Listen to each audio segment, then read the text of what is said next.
നമ്മളിൽ പലവരും വിസ എടുക്കാനായിട്ട് എന്താ പറയുക, അതായത് പല ടൈപ്പ് ഓഫ് വിസയുണ്ടല്ലോ.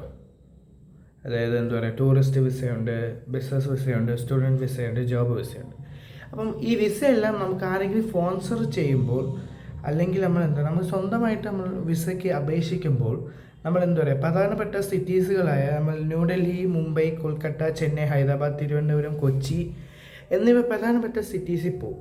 അവിടുത്തെ ഒരു സിറ്റിയിൽ പോയിട്ട് ആ രാജ്യത്തിൻ്റെ ഏത് രാജ്യത്തിൻ്റെ വിസയാണ് വേണ്ട, ആ രാജ്യത്തിൻ്റെ ഒരു ഇൻ്റർനാഷണൽ ഓഫീസും ആയിട്ട് നമ്മൾ പോയി നമ്മൾ എന്താ പറയുക, നമ്മൾ ഡോക്യുമെൻസും ബയോമെട്രിക്സ് എല്ലാം കൊടുത്ത് നമ്മൾ വിസ എടുക്കും.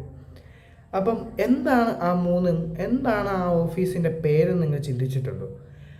നമ്മൾ അതേപോലെ തന്നെ എന്താ പറയുക, ന്യൂഡൽഹിയിലുള്ളതാണ് ആ ഒരു പേരെന്ന് പറയുന്നത്. അതിൻ്റെ സെയിം ഫങ്ഷൻ ചെയ്യുന്ന വേറെ സംഭവമാണ് പ്രധാനപ്പെട്ട സിറ്റീസായ മുംബൈ, ചെന്നൈ, കൊൽക്കത്ത, ഹൈദരാബാദ്, ബംഗളൂരുവിലുള്ളത്.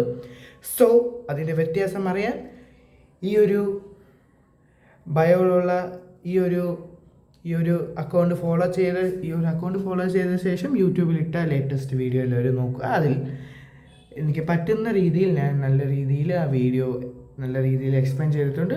സോ ആ വീഡിയോ എല്ലാവരും കാണുക.